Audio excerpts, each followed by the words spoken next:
सपनों की उड़ान उड़ने दे आज, सपनों की उड़ान उड़ने दे आज, सपनों की उड़ान।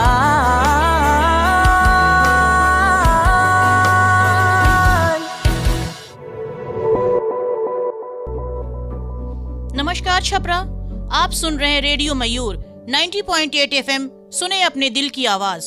मैं हूं डॉक्टर नाजिया अब्बास आब्दी और मैं लेकर आई हूं आपके लिए स्पेशल प्रोग्राम सपनों की उड़ान। सपनों की उड़ान उड़ने दे आज, सपनों की उड़ान।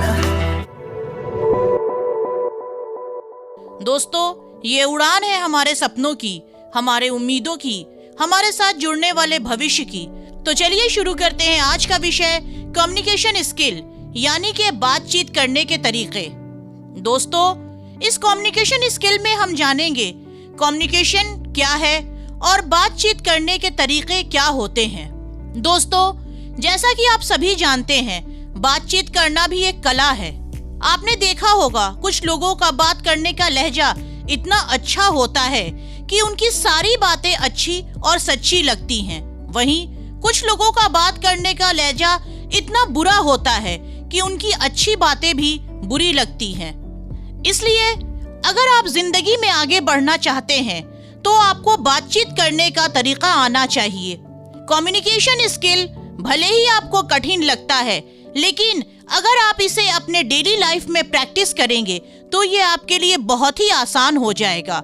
दोस्तों, बातचीत करने के स्किल को बढ़ाने के लिए सबसे पहले आपको ये तय करना है कि अगर आपको किसी अजनबी से बात करना पड़ जाए तो आप कैसा महसूस करते हैं। क्या आप उस अजनबी से आसानी से बात कर पा रहे हैं या आपको घबराहट होने लगती है? तो इस घबराहट का मुख्य कारण है शर्म, आत्मविश्वास की कमी या फिर ओवर कॉन्फिडेंस होना। देखा जाता है कुछ लोग काफी शर्मीले होते हैं और इस कारण वो किसी अजनबी से बात करने में हिचकिचाते हैं और अगर बात शुरू भी कर देते हैं तो ज्यादा देर तक बोल नहीं पाते और ऐसे में वो हीन भावना के शिकार हो जाते हैं। वहीं दूसरी ओर बातचीत करने में कॉन्फिडेंस की कमी भी आपको अपनी बातें दूसरों के सामने रखने का मौका नहीं दे पाती है, जिस वजह से आपकी बातों को बहुत ज्यादा इम्पोर्टेंस नहीं मिल पाता है। जैसे कॉन्फिडेंस की कमी बातचीत करने में सबसे बड़ा चैलेंज है, वैसे ही ओवर कॉन्फिडेंस होना भी आपकी कम्युनिकेशन के लिए एक चैलेंज है। जैसे अगर कोई इंसान काफी बोलता है और अपने सामने वाले की बातों को कोई इम्पोर्टेंस नहीं देता है, सिर्फ अपनी बातों को ही रखता है, वैसे सिचुएशन में आपकी बात कभी पूरी नहीं हो पाएगी। तो दोस्तों, इंसान चाहे बहुत शर्मीला हो या फिर बहुत मिलनसार हो, उसको अपने बातचीत के तरीके को हमेशा निखारते रहना चाहिए। दोस्तों, बातें ऐसी ही जारी रहेंगी। हम रुकेंगे एक छोटे से ब्रेक के लिए। सुनते रहिए आपका खास प्रोग्राम सपनों की उड़ान। सपनों की उड़ान उड़ने दे आज, सपनों की उड़ान।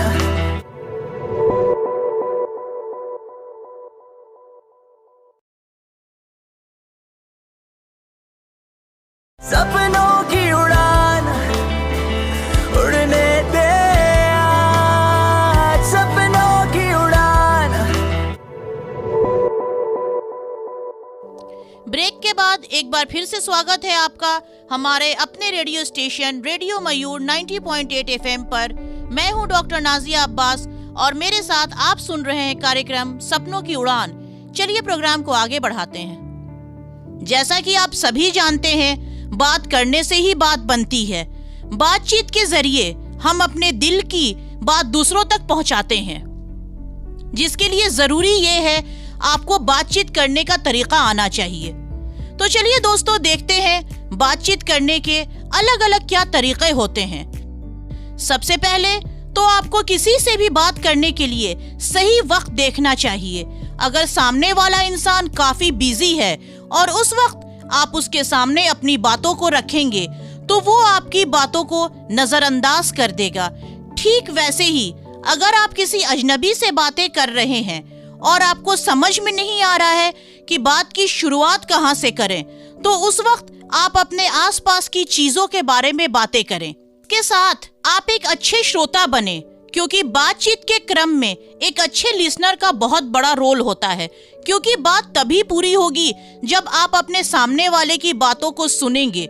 ठीक वैसे ही अगर आप किसी से बातें कर रहे होते हैं और उसकी बातों का जवाब इधर उधर देखकर देते हैं तो आपकी इंप्रेशन पर बहुत बुरा असर पड़ता है, क्योंकि आई कांटेक्ट और बॉडी लैंग्वेज का बातचीत की स्किल को बढ़ाने में बहुत इंपॉर्टेंट रोल होता है।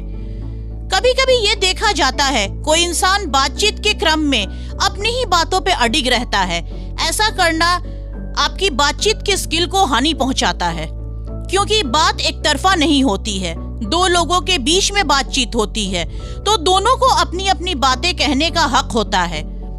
साथ ही साथ सबसे महत्वपूर्ण चीज जो आपको ध्यान में रखनी चाहिए, बातचीत के क्रम में आप जो बोल रहे हैं वो क्लियर होना चाहिए, क्योंकि कम्युनिकेशन तब पूरा होता है जब सामने वाले को आपकी बातें पूरी तरह समझ में आ जाती हैं। अगर सामने वाला हिंदी जानता है और आप उसके सामने फर्राटेदार इंग्लिश बोल रहे हैं तो वो बेचारा आपका मुंह ही देखेगा, आपकी बातों को समझेगा कैसे, और यहाँ पे आपकी बातें पूरी नहीं होंगी। इसलिए आप जो भी बोल रहे हैं वो क्लियर और स्पष्ट होना चाहिए। तो दोस्तों, आज के लिए इतना ही। अगले एपिसोड में हम फिर हाजिर होंगे एक अन्य विषय के साथ। तब तक के लिए मुझे डॉक्टर नाजिया अब्बास आब्दी को दीजिए इजाजत और अपने सपनों को दीजिए एक नई उड़ान। सुनते रहिए आपका अपना रेडियो स्टेशन रेडियो मयूर 90.8 FM। सुने अपने दिल की आवाज। सपनों की उड़ान उड़ने दे आज, सपनों की उड़ान उड़ने दे आज, सपनों की उड़ान।